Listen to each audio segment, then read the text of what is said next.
What's good with y'all, man? It's your boy Will back with another video, and today, we got another interesting video topic. Now, welcome back to my channel, man. The Browns got blew out by the Bengals. Got slacked, embarrassed, mollywopped by the Bengals. The Bengals in Kentucky. Should we be concerned about this loss? Why or why not? First thing first. What's bro name? Jeff Driscoll?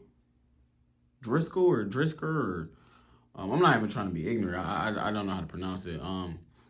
That probably was some of the worst. I could have played quarterback. We should have knew that the Browns was gonna do this at quarterback when PJ Walker in play.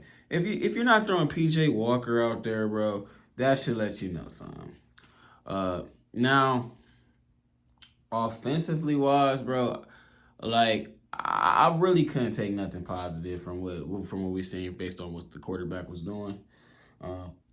Good thing is we got Luke Whippler out there. Looked like he got in, had a cool little game. Not a cool little game, but he got on the field. He got to see the field, so that's really good. The thing about this Cleveland Browns team is that we're so banged up right now that even the people that we are throwing out there is like our practice squad. So it's not even like they're playing the backups or they went out there. Our backups are our starters because our starters is on IR. We on our third string quarterback. That's what Joe Flacco is, a third string quarterback. So it's like we're on our what was that? Our fourth string running back out there in Pierre Strong. So it's just you can't. It's so much you can really take from this game with a grain of salt. I see people that's online like losing their minds and we shouldn't have lost like this to the Bengals and like first of all, the Cincinnati Bengals is a team playing majority all of their starters outside of T. Higgins because he had a hamstring injury. And you got this Cleveland Browns team that picked a guy up for the quarterback position off the street. Outside of like Alex Wright, like we really wasn't starting nobody. This was our C team. It's really no reason to take this game and try to bring up a big indictment on this team or say it's gonna how this gonna look in the playoffs or anything as far as that nature. But especially because you gotta look at the defensive line group. They had the backup D line out there, no Myles Garrett. That's the reason that Joe Mixon ran for crazy yards. And it wasn't even like that they necessarily had a crazy type of a game. It was the turnovers from the quarterback position and the position that the quarterback was really putting them in that led to this game getting ahead of them. It's not like Jake Browning threw for 400 passing yards. It was really just Joe Mixon turnovers, and that's what led to this blowout looking like this. Now, we all expected, for the most part, the Cleveland Browns to lose. My dumb ass, at least, it thought we was going to cover the spread. I was wrong with doing that. So that's my L to take on the chin. I did lose my money on that. So I thought Kevin Stefanski and the Browns would have like a little bit better of a game plan. But it's all good. We move on to the playoffs. Now, what stuff can we take away from this Bengals game? That could be an indictment, and it could be something to look out for in the regular season. Not in the regular season, in the postseason. The run game. Do we feel like the guys we had out there necessarily had a crazy run game? Not crazy run game, but got gashed. Now, we do get gashed sometimes, but with having like our backups out there, it was more likely to happen.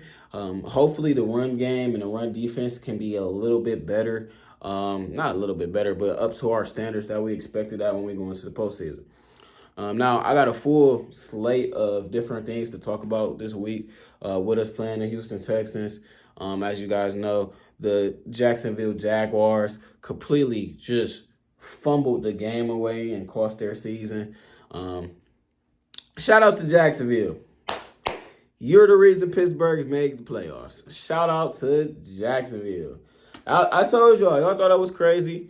I said it on the video I dropped. Who would you rather play? The Titans, not the Titans, the Colts, the Jags, or the Texans? And last on that list for me was the Texans. and that's who the Browns play. So just ironic it happens like that. I still think and expect us to go out there and perform. I'm not going to talk about the upcoming playoff game, and it is a playoff football week. Hit that like and subscribe button.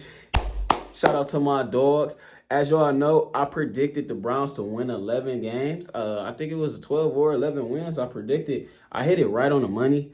I don't remember I predicted 12-5. So I was actually off by a game, but we ended up going 11-6. So my prediction ended up being right. I seen that you guys comment on the last video I dropped. It's been doing real good on if the Browns should let the Bengals win.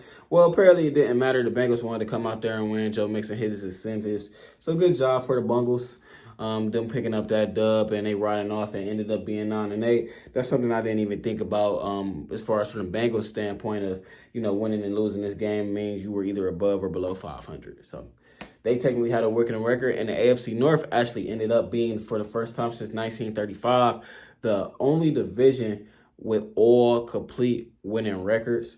I think this AFC North is just completely battle-tested just across the board. And you see that from each and every game. Every team is competing with each other at a very high level. I don't think the Bengals are a bad team by any metric. They had dealt with a lot of injuries. I think they would have probably still made the playoffs over Pittsburgh in a scenario if Joe Burrow was healthy. But if Deshaun Watson and Nick Chubb was here, who knows how this AFC North will look. I think the Browns will probably have that first round bye. But we are in the playoffs now. We move on to the playoffs. It's really nothing that I could take away from this game because it's not like nobody got cooked. The only people I could really be like, hey, Shelby Harris, Alex Wright, we got to step up our run defense. Outside of that, it's really nothing I could really take away from this game that's going to negatively affect this team, or I feel like that's going to bother this team when they go into the playoff run. And looking at how the playoffs is shaping out and how the map is kind of looking, it don't really look like stopping the run is going to be something that they really going to have to worry about. Now, of course, you got Devin Singletary coming up, and we're going to talk and get into that in later videos. But outside of that, I really don't see no big reason for us to be super concerned going into the playoffs. And like I said, I don't think Jake Browning had necessarily a beautiful game. He threw an interception. If you take away them picks that our quarterback threw, I think the game would have been much closer if you would have had P.J. Walker out there in our defense. I don't even think you necessarily needed Joe Flacco to play. But not the here nor there. Like I said, cool victory. Good for the Bengals, obviously. David Bell had a coming out party, 2 tuds. Cedric Tillman ended up getting a concussion protocol. That's not good at all.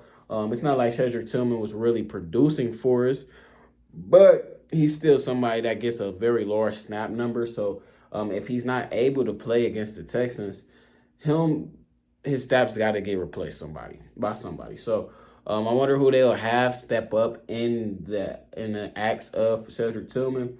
Like I said, it's not like he's getting a lot of targets, so it's really going to be somebody to go out there and run routes and block. Maybe if you put a guy, I don't know if they'll put David Bell in that position, but maybe if you put a guy like a David Bell out there and for Tillman, he has a little bit more of a shine. As you see, when he was kind of the guy that was featured in the offense, he did have 2 touchdowns. So that's something to take with a grain of salt. Maybe something there with David Bell that we're just not reaching on and, getting to. But this Cleveland Browns team really don't need a superstar, another superstar contributor. You got Amari Cooper and you got David Njoku. That's your 1-2 punch. If Elijah Moore can produce a little bit at a better rate, that's a cool 1-2-3 punch and a 1-2-3 combo. So it's not like it's going to be that important, but it is a very large amount of snaps that Cedric Tillman does play. So hopefully he's able to come back and play. So it's not something they got to worry about. But he is a rookie. He has made a lot of rookie mistakes. It might not be really that big of a deal if he plays or if he doesn't play. And this team, of all teams, knows how to step up and how to have that next man up mentality. So you guys comment down below how y'all feel about this game. Are y'all concerned at all? If you are concerned, please explain why you're concerned so we can talk about it in the comments. I just want to get y'all thoughts and opinion on this, man. We got a lot of videos coming this week. It's a big week, man. This is a freaking playoff week for the Cleveland Browns. Buckle up. The regular season is over. And let's ride. I'm out. Peace.